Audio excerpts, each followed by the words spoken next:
evening. This is Paranormal Science Lab Live. I'm Lisa. I'm John.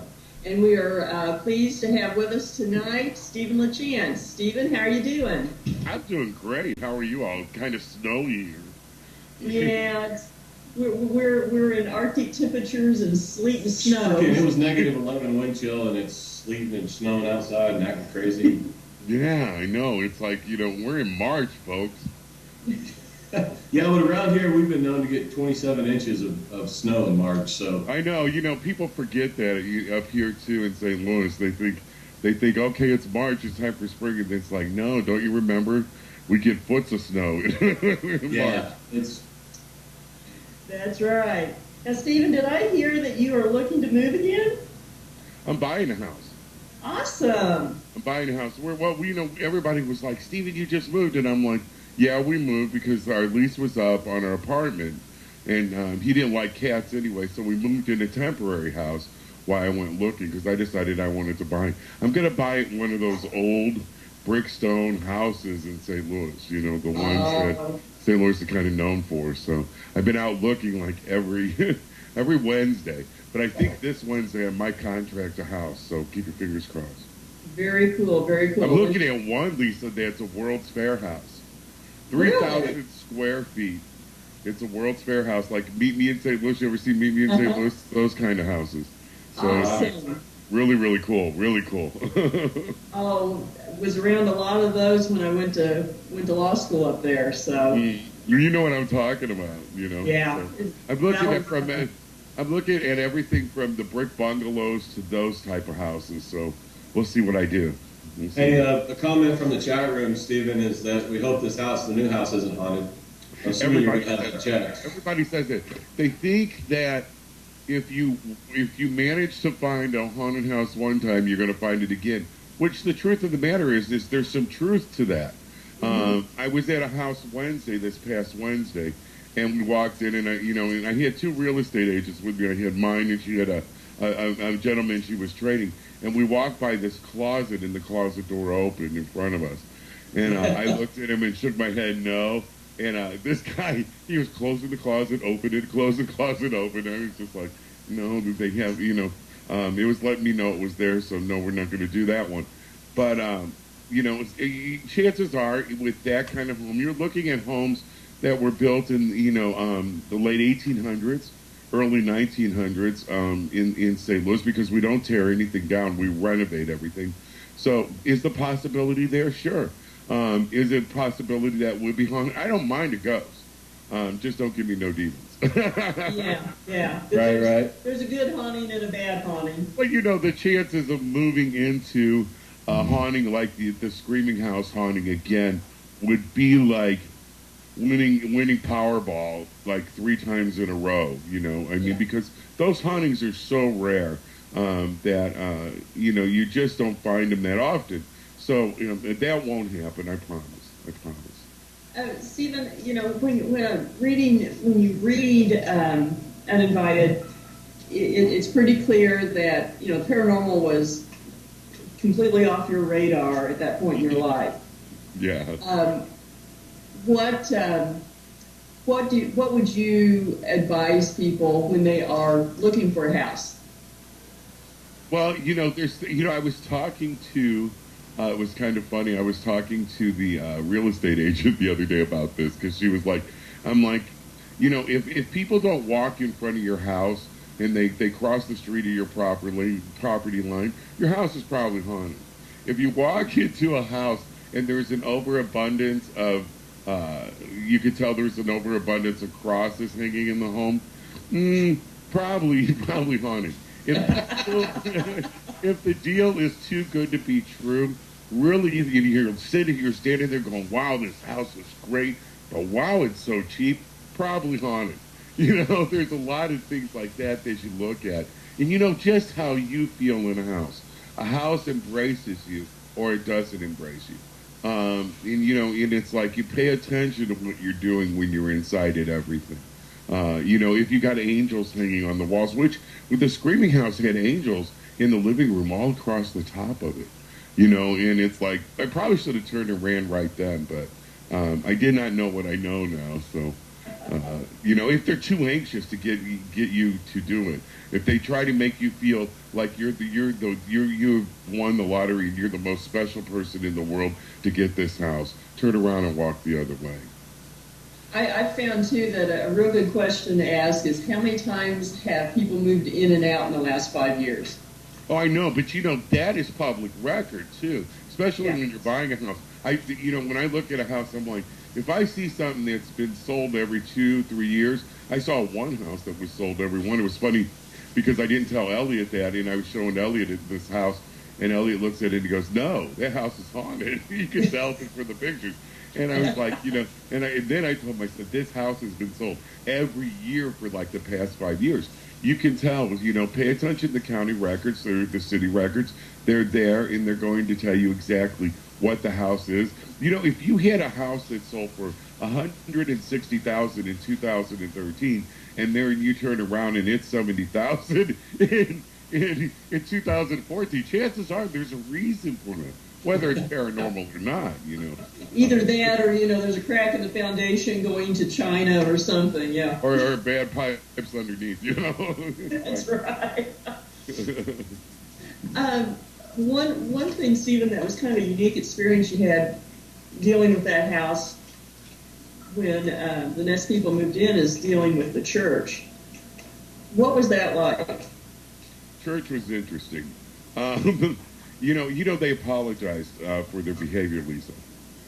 That's why the Roman Catholic Church came out with a report on the haunting in 2012, which is very unusual for the church to do, to discuss something like that publicly, which they have now, because they felt like they didn't get to us soon enough, and the help that they got to us was not properly done. I mean, the blessing that was done from the first priest that went in the house was very, very, very haphazard. As a matter of fact, I can remember watching him run down the walkway to his car. I mean, he wanted out. It's funny, if you watch Fear House, I love this part of Fear House. If you watch a haunting on television, you see the Fear House story about the screaming house.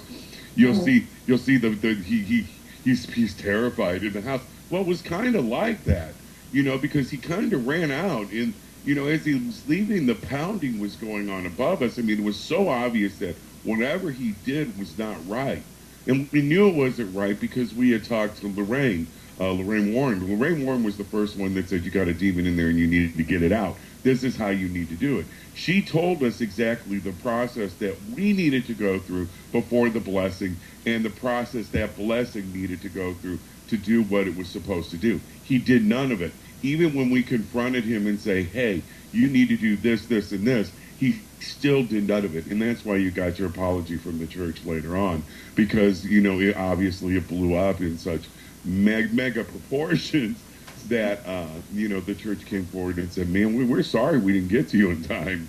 We're sorry that the help you did give wasn't proper. I really, really hold the church in high regard from that. It's not so bad much that you make the mistake, but that you stand up and say, hey, I made the mistake. I do that. I mean, you read The Uninvited. I do that in The Uninvited. I say, don't do what I did here because it's wrong and it didn't work, and look at the end result. If you do that with people, the education process is so much more valuable. And I think we need to learn from each other, and that's really important. So you got to give kudos to the church for that as well, because they don't necessarily like to learn lessons like that too often. Or at least admit it. Or at least admit it, yeah, exactly. Well, and it reminds me very much of the experience that Ed Marshall-Becker had with the church, except for they didn't get that report later and say, where they said, we right. take care of this soon enough, etc. And I think that is the change that we're seeing now. Obviously, the church is training more exorcists than they ever have before, and we're also seeing stuff like them being able to admit that there's a problem as well. So that's cool. What made you decide, after going through that kind of experience, which is pretty extreme, in the realm of paranormal, to say, okay, now I'm going to become an investigator? Well, becoming an investigator and starting the Paranormal Task Force, Missouri Paranormal Research, was kind of forced upon me, because I remember sitting there at one point, because we had psychics brought in and everything. The first psychic we had brought to the house, she was lifted off the floor about 5 inches and thrown across the room. You know that. So yeah. I mean, the help that we were trying to get. At one point, Linda, who was the Lieutenant Helen in the book, she looked at me and she was crying. She was crying, and she looked at me and she said, Stephen, I could take anybody in from the street in 10 minutes, put them in this house, and they would tell me it's haunted. The problem is we cannot put them in this house and them tell us how to fix it. And at that point, we decided to fix it ourselves. Not a wise move, but at that point, the ghost renaissance hadn't really got rolling. I mean, so we kind of had to. I mean, we had no choice. However, we were lucky at one point because you had people like Lorraine Warren step in and John Zaffis and Father Ricardo Reese from the Vatican. Some of the best help you could get. I look back at it and see how horrible it was, but I have to wonder just how horrible it would have gotten without them, Well, you were blessed with some very able help there. Mm-hmm. Absolutely. Stephen, what's the biggest lesson you've learned on your road down the paranormal path? Ooh, I've learned so many. I've learned so many social lessons. Above all, the thing is I've learned, people, when they talk to me and they say, well, in the beginning you were a skeptic. No, I just, like Lisa said, it just wasn't on the radar. I think I think I've learned to become, because of the work I do and who I am, I have to be the biggest skeptic in the room now. I think I've learned how to dissimulate from, because people in a haunting situation, everything's paranormal, and I know that feeling, a bump in the night, it becomes paranormal when you're living through stuff like that. So that skepticism has come in to help these families get some sort of grounding, because when you get to them, they're not grounded, they're going here and there and everywhere. I think that's the most important lesson, not only for them, but for myself as well. I mean, looking back, I can say, was this paranormal or was this real? I have that way of doing this now, And not all cases are paranormal, by the way. I've had some very serious cases that were not paranormal cases. Such as? I had a case where a little girl, and I talk about this one a lot because it really was a case that showed me the value of what I was doing by helping these families. I had a little girl that was seeing the boogeyman every night. He was crawling through her window. They would find her bruised and all kinds of things in the morning. So they had, they came to me for help. We had her draw the boogeyman. And when she drew him, he had huge genitals on him. Anybody that knows anything about children, if we've all been through our psych classes, right? Right. Those of us that had to go to college, that was a requirement, and all of us, one of the first things they teach you is a child doing that is sexually abused. Mm-hmm. So the parents staked out the bedroom. Turned out it was the uncle crawling in the bedroom at night with a ski mask, and he was molesting the young girl. Oh, my. We stopped that from happening. That was more important than probably anything I've ever done. I looked at that, and at the moment, understanding what we stopped there, and how we changed this child's life by stopping it and giving her some peace. Obviously, there's going to be a lot of work that's going to be done because of the events. But I think it taught me that, that the non-paranormal events are just as important as the paranormal events. And what the work we're doing is so much far-reaching than just a bump in the night. Well, and I think that's one thing that I think needs to be stressed too, is that to really do this work well, you have to wear a lot of hats, and an investigator is just one of them. Love the hat. So John always has an extra with him. But I got my Furby hat on right now. Your Furby hat? I'm joking. Man, I was jealous. I want a Furby hat. Elliot, my son, he's 6'10", and he's 23 years old, and Valentine's Day was coming up. He goes, he was joking with me. He goes, "You don't get I don't get Valentine from you anymore." So this year he got a Furby hat. So, it's kind of a smart ass thing to do, but that's very good. I'll be expecting that in the mail. Yeah, Stevie, you'll have to tell me where you found one. I'll get one. But I think that's something that I think teams really need to be cognizant of, is that they have to be a lot of different things, and just researching the paranormal was just one aspect of it. Stephen, what have you seen a trend for the way that teams are handling cases? Do you think it's getting better or worse? there's a lot of good work being done out there. A lot of good teams out there. A lot of good people out there. I mean, there's people like me that don't necessarily work, with the team all the time. I work closely with the team that I started, but I don't work with them all the time. There's people like me out there that are doing some very good work. However, because of the nature of what we do and the believability factor of what we do and how people kind of view us from the outside looking in, the people that mess up are amplified so much that they overshadow the people that are doing the good work, and it frustrates me because even in our own culture, we tend to want to talk about the bad more than we want to talk about the good work that's being done, because there's a tremendous amount of good work, and I mean a lot more good work than bad, but it just by nature of what this is, somebody steps in a place they're not supposed to and is trespassing and gets killed, the shot is rung around the paranormal community and around the world. And we forget the people that do things the right way and are good at what they do.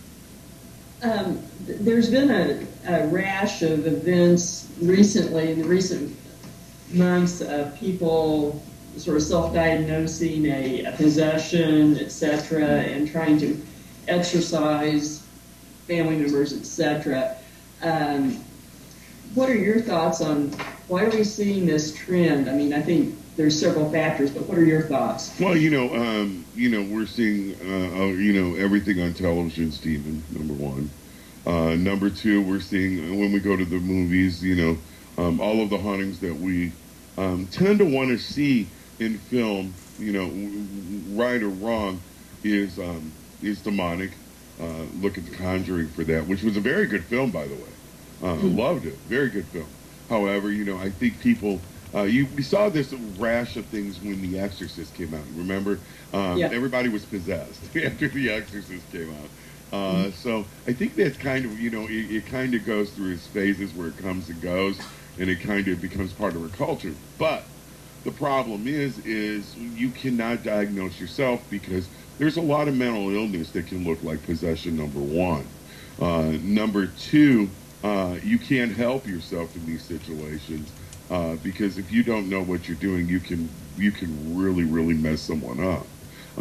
If it is a mental illness and you try the exorcism, so forth, that can do damage. I mean, there's so much damage that can be done. Even if they're possessed and you try the exorcism, you can do so much damage. I mean, so all of that said and all of that done, you need to have somebody come in and do an evaluation and do it properly. Proper way to do an evaluation on something like this, and you'll be surprised, the first step is medical. We want to know if there's something medically wrong with that person. We want to make sure they're medically sound. There's a couple reasons for this. There's a lot of medical situations that can cause hallucination and so forth, number one. Number two, we need to make sure that they're medically sound. If there is an exorcism later on, that they can withstand one. Number three, we go to the psychologist and we take them there. We do a whole profile, psychological profile on them as well. It's a lot of mental illness that can look like possession. Did you realize that there's a situation with bipolar individuals where the eye will dilate like they do in possession, not to the extreme extremeness of possession, I guess you could say, but it will dilate. So that can be misdiagnosed if it's not looked at properly. So psychological is very, very important. Also, if there are an exorcisms done, you're going to need that psychological backup to deal with the post-traumatic stress and everything that comes after, because there's a lot of that comes. Then the number 3 part is spiritual. After we get down that road, we're at the spiritual aspect of it. And, and then that evaluation is done at that time. But all of this information needs to be done. You can't at least I can't walk into a room and look at you and go, oh, Lisa's possessed. Without doing all, without doing all these things, you know what I'm saying? You kind of know. John may differ, but...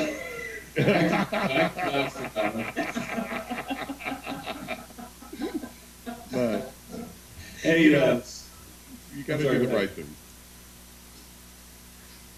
Go ahead.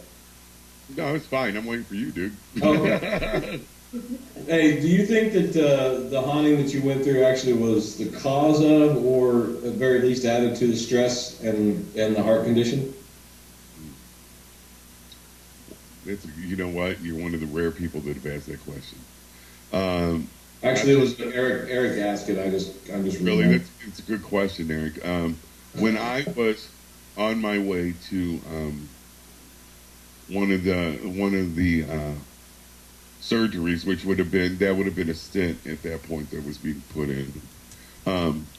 My mother I was in the car with my mother, and my mother asked me. She goes, I have to wonder if the work you've been doing with the paranormal is causing this. And at that point, because she pointed out, she goes, look, you got friends that have a lot of the same conditions. She pointed out Keith A. She pointed out Father Andrew at that point had a stroke, which we lost. And there was other people, Tim Yancey and other people, that it was obvious that there's something going on.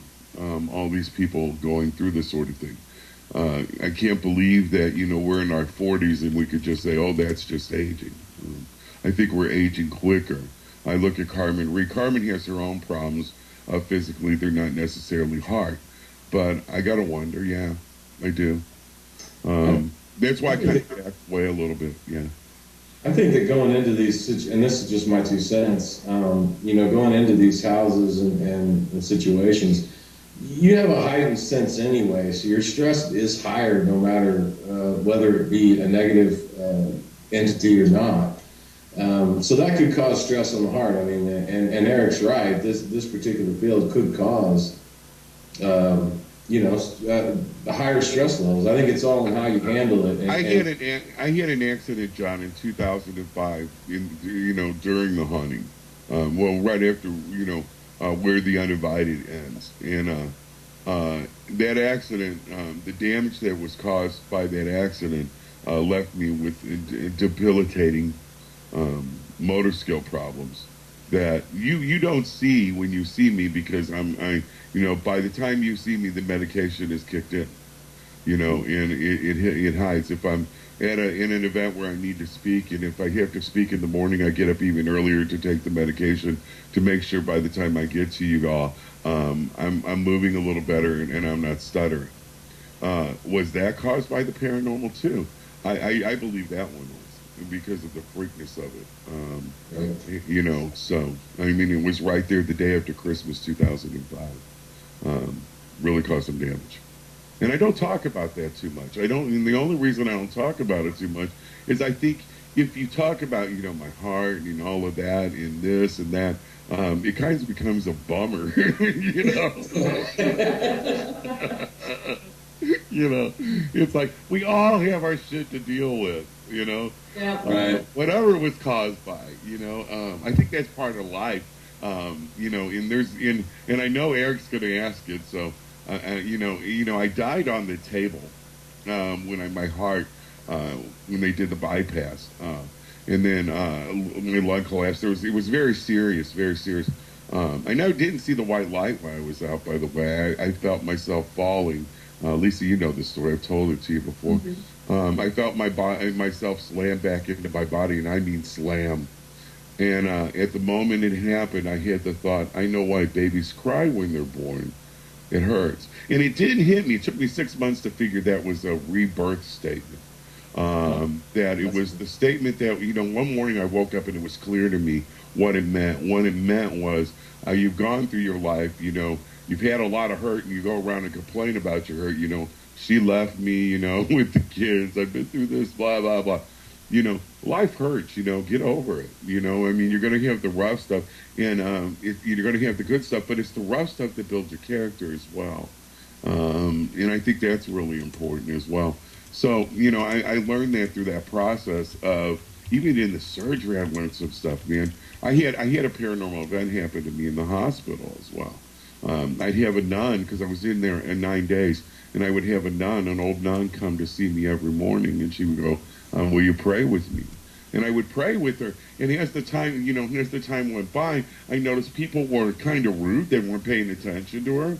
And I'm like, man, this woman's trying to pray, it was kind of like, shut the hell up. Leave me alone. And I guess it was about the 8th day. My mom was sitting I had a sitting room in my room to the side. It was a real nice hospital, by the way. And I asked her, I said, because the woman's praying, the nun's praying, and I asked her to come over to the bed. And I looked at her and I said, you see the nun, right? And she looks at me and goes, what nun? Yeah.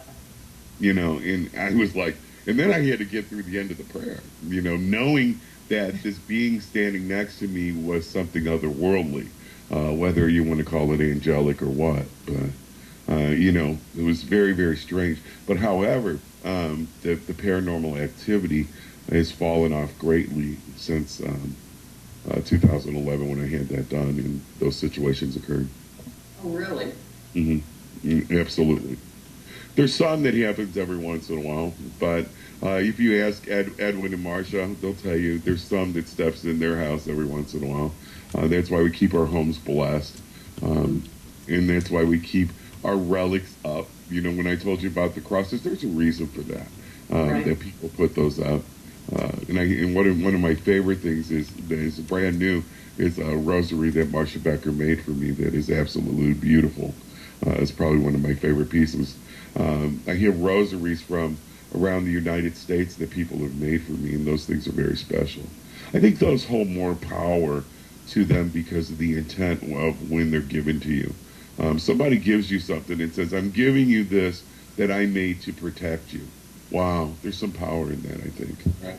Your energy is carried. I believe that. And John and I were just having a conversation earlier today that, activity will come through my house at times. He was talking about something that just happened, and those things just happen. And particularly if you're someone who's a little more sensitive, I think you notice it more. Yeah, I mean, I see it all the time, just about everywhere I go. But even at my house, it happens. I have things that sit down on the couch and watch TV with me. So yeah, I mean, I said, I always say, the same thing over and over where this is concerned. Once touched by the Spirit, always touched by the Spirit. I think almost. They know you're aware. I don't think there's more activity around you. I think your eyes have opened to the activity around you. Right, you're more aware of it, and one foot on the other side, so to speak. Right. Right. Just touched by it. I agree wholeheartedly. Steve, I had a cool event happen not too long ago. I'm sorry, Lisa. It was really cool. I was sitting watching TV, and I heard footsteps come up behind me, and then I heard someone whisper in my ear, "Hey, man." Like, there you go. Yeah. Those things happen, and sometimes they're just passing through, saying hi. Just saying hi, especially in an apartment building. Apartment buildings are huge places, and those of you that live in apartments that think you're avoiding ghosts, you're not, because you're more likely to experience a ghost in an apartment building than you are a house. Right. I think anywhere where there are lots of people go through, you tend to have more spirits, whether it's an apartment building, hospital, anything like that. Schoolhouses. I mean, think of the places that we find. Look at Waverly. Look at Old South Pittsburgh. There's some of the Swiss Post down. There's one in Iowa that I was at. The one in Iowa that was particularly on for school. But it's interesting how those places hold that energy. A lot to be learned from them. Oh, I do. I think it's a little more complicated than we usually think of it in terms of either ghosts or shadow people, etc. There's the energy travels with people that we don't always acknowledge. What's funny is when I came out of the screening house haunting for 2 years, in the 2 years afterwards, 3 years afterwards, running Paranormal Task Force.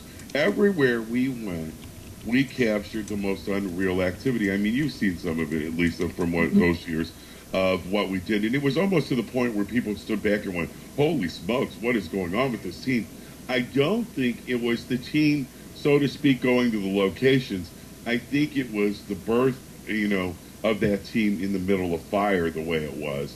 And, we all experienced that demonic haunting together because, it's just not one person that experiences a demonic haunting. It's everything, everybody. Everyone on that team was experiencing something at home.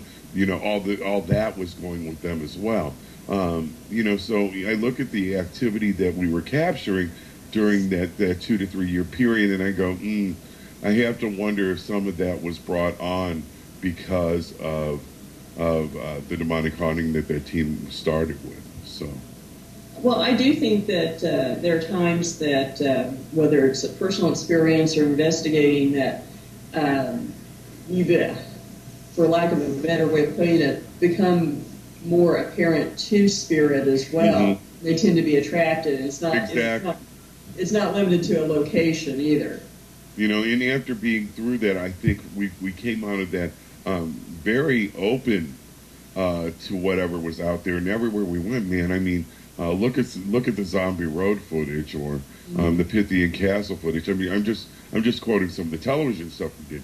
There was so much more that happened than you guys saw on television. I mean, we went through some freaky stuff, and I gotta wonder, if it was because of the openness of that beginning haunting that caused that for us, and it took a while to get over it. I imagine it did have something to do with it. Kind of going in that vein, Stephen. For those, I know a lot of people are very familiar with the Screaming House, but can you give the viewers a little rundown of the haunting that's featured in Crazy? Oh, the truck stop, my favorite haunting.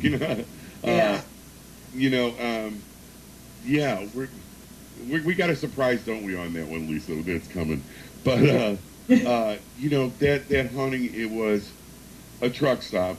There was some, I looked at it because I wanted to do something different. So I looked at it from a psychic point of view, and I actually used sensitives in that haunting. In the research that I did through sheriff's departments and so forth, and then word of mouth. So it became very important that the evidence that was presented had to come from two sources. It never came from one source; it came from two sources. Sort of like and I took this case like an FBI profiler would, and I really profiled it because I thought, there's so much more to be learned in the history and what caused the haunting than the haunting itself. And when you look at Crazy, that is exactly what you learn. You learn a lot about what that history did and how it molded the haunting, because I believe that when you look at that truck stop, and people are going to go, wow, I believe we're looking at something that was a self-inflicted hell on earth. Mm-hmm. These people have put themselves because of their connection together, have put themselves into this location, and they can't escape it. That's hell to me. That's hell to me. I mean, you want to call it whatever you want to call it. Some people go, well, Stephen, that's purgatory. And I'm like, well, okay, we'll call it purgatory. Whatever you're comfortable calling it. But the fact of the matter is these people are keeping each other there for different reasons. And I thought that was interesting. And that's why I think that haunting is so interesting, because of the amount of different spirit that's there and how they are not afraid to communicate with you through either EVP, ghost box, whatever, as well. And they're still there. I did some research there this past summer, which I hadn't been in the location since 2006, and actually did some research there. And some of the up-to-date, the ghost box and stuff, it was very interesting. Some of the stuff that went on, and it's still very active, even with all the power off in this building. So I don't know where it's drawn it from, and maybe some limestone there, and maybe there's some underwater things going on. But it was pretty interesting. So, but when you're dealing with a murder such as that is the basis of that. You know what I had the most trouble writing in that book, Lisa? What's that? The prostitute. Yeah.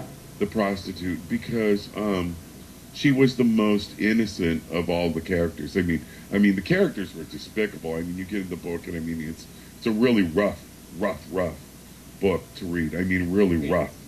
My son, one of my son calls it my rape book, by the way. But it's really rough because of what happened.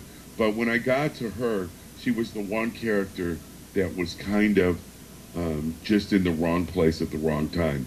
And getting ready to write, knowing where she was headed, she was run over by a truck when she ran out of the restaurant because she had saw something that had frightened her.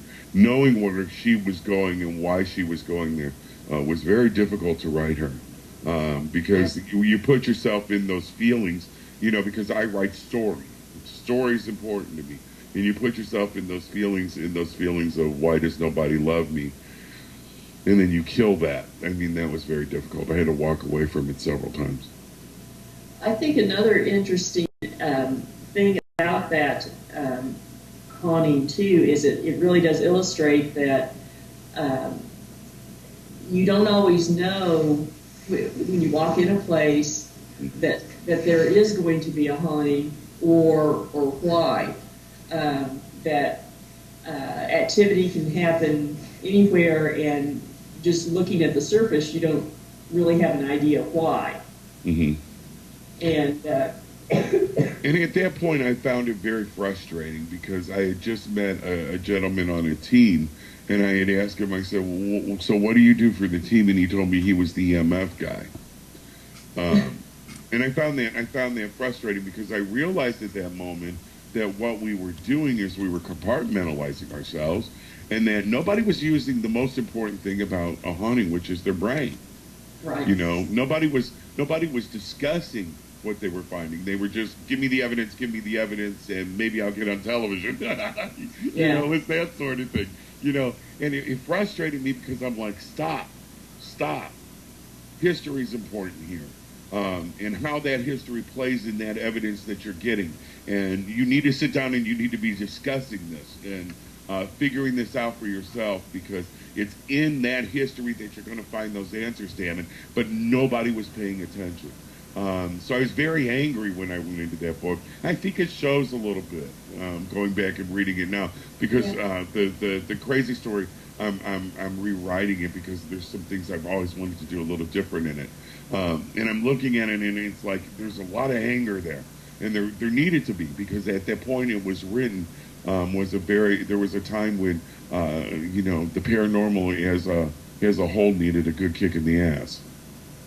Well, and I think that we get so caught up in evidence and whether it's something that we can document that we miss the forest for the trees.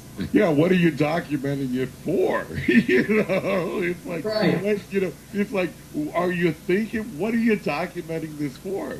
I mean, this is not good. If you're not proving that a haunting exists or not, because nobody's going to believe you if they don't want to. Right.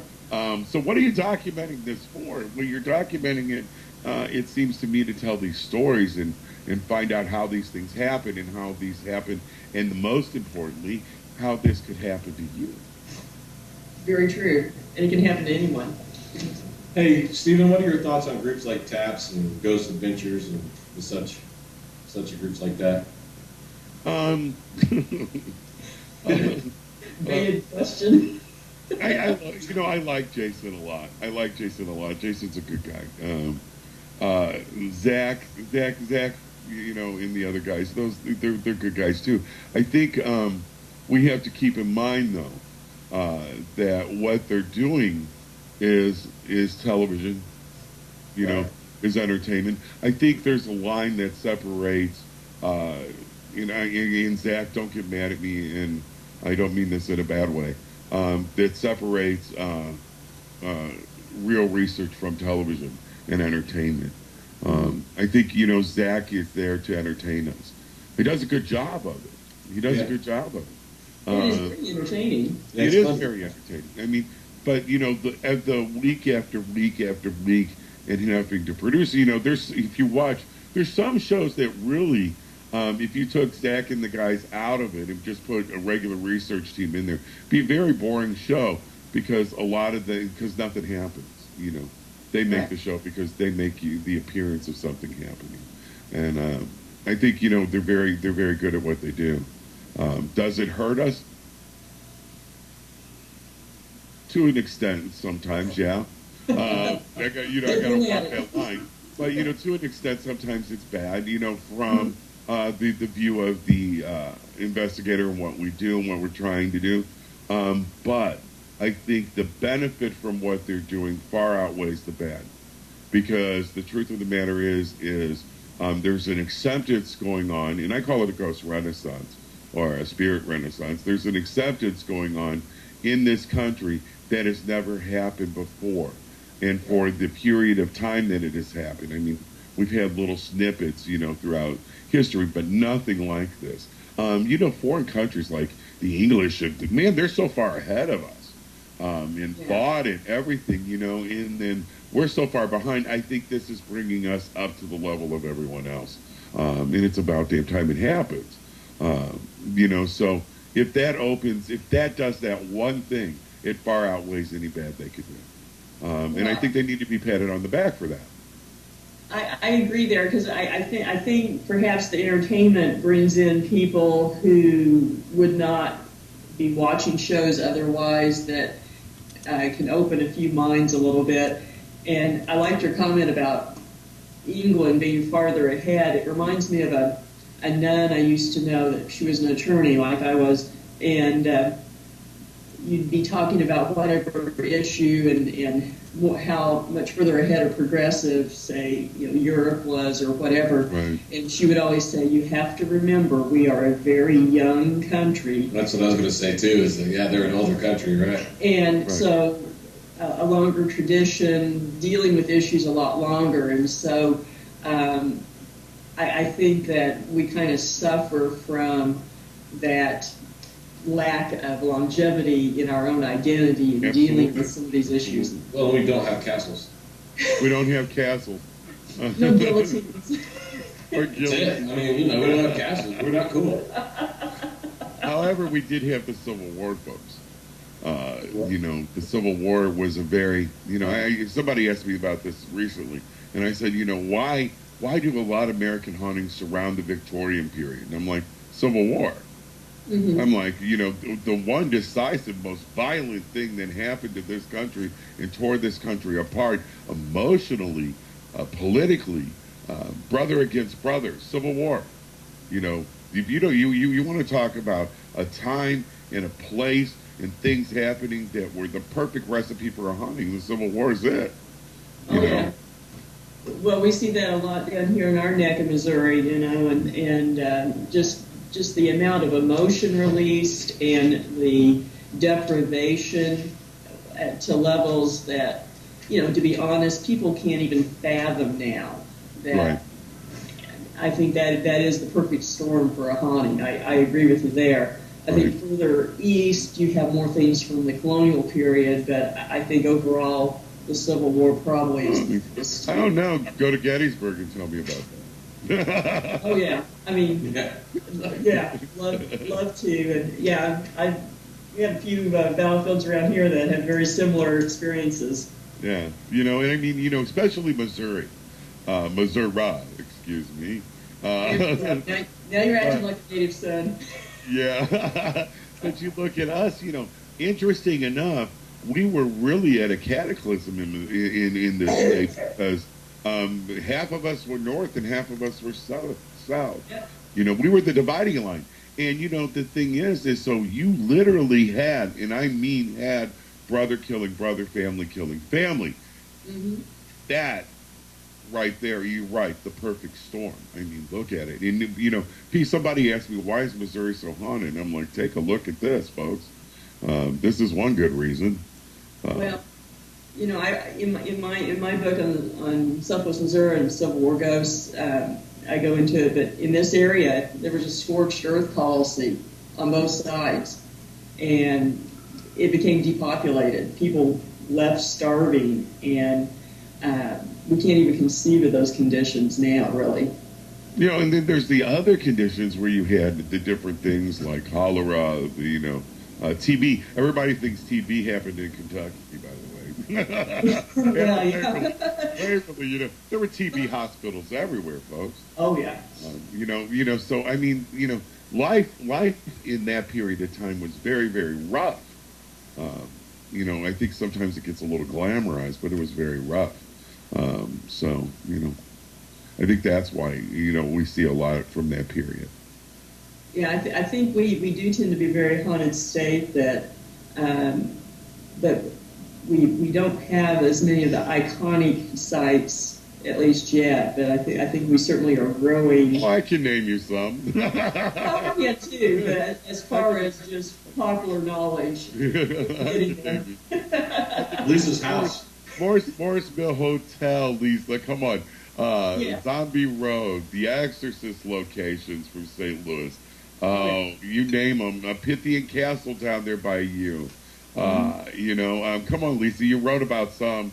You know, yeah. I think those are iconic places. You have a whorehouse down there, don't you?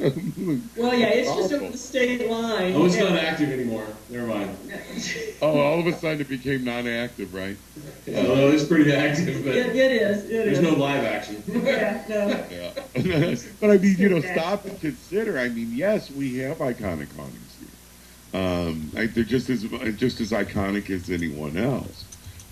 You know, when you stop and think about it, and I don't think we give ourselves credit enough for it. You know, I had so, you know, why do you think the Booth brothers spent so much time in Missouri? They realized that Missouri, and, you know, and as a matter of fact, Philip lives here, you know. They realized that it was a very haunted location. You know, and it was a joke. What is happening with you people in Missouri? Why is it always so haunted, you know? And not only that, is you have one of the most iconic hauntings in the history of paranormal events in the world, the St. Louis exorcism case. So, I you know, that's important. That's an important case, whether you like it or not. Well, and Stephen, you did some work on those locations, didn't you? Yes, I did. I was one of the first investigators, actually, one of the first investigators in a lot of the locations. Actually, the church brought me into the locations. You know, and I look back at it now, I mean, it was probably not the best time or the best thing for me to be doing. But there was one of the locations that I went to is considered the Holy Grail of that case that no one's ever seen. And you didn't get to see it in Haunted Boy, folks, because I'm one of the few people that know where it is. It's in a hospital. It's on a hospital floor where in 1983 they picked up everything off this hospital floor and left it. It's always been rumored that one of the priests at the end of the exorcism of the boy was, like you saw in The Exorcist, William Peter Blatty did a lot of investigation before he wrote that book, folks. And he there was always that rumor that one of the priests was possessed. Right. This hospital floor actually housed a priest until his death. That's the only thing it housed was that priest. The moment of his death, they picked up and they moved. And as a matter of fact, here's the church's views and what the church said. The church said his last words were to a nurse, and he said, "I'm going to kill you, bitch." Oh, Wow. You know, very haunted place, very haunted location. Have pictures of it. You don't see it because not many people knew, and they wanted my reaction. I think that was one of the main things. They knew, you know, you live through this haunting, you're living through this haunting. Let's get your reactions, and we want your reaction to this. I think they were looking for some answers of how can we deal with this, because we have this whole floor of this hospital we can't do anything with, and we're hiding it. And I mean, to get up to this floor of the hospital, you went behind a normal door, and then there was this little bitty freight elevator that took you up. I mean, it was very covert, very get smartish, you know. And it was like, you know, because I was like, the main elevator's down there, and they're like, they open the door and they go, no, we have to go to this one. Well, how long was the priest there? He was there from the moment till the end of the exorcism all the way to his death. What, was, and you know, and I went back and I looked and I'm like, okay, let's take the time of the exorcism and go 1983. Yeah, oh, wow. That would fit. It fits. Okay. It fits. You know, and it's like they're not kidding me. You know, and you know. So he was there a very long time then. Right? Can you imagine what it was like though? They wouldn't take me all the way to his room. They said that the room, the paranormal activity that was coming from the room, I could not go into the room because it was too much. Oh, wow. It protected that room. That room was sealed from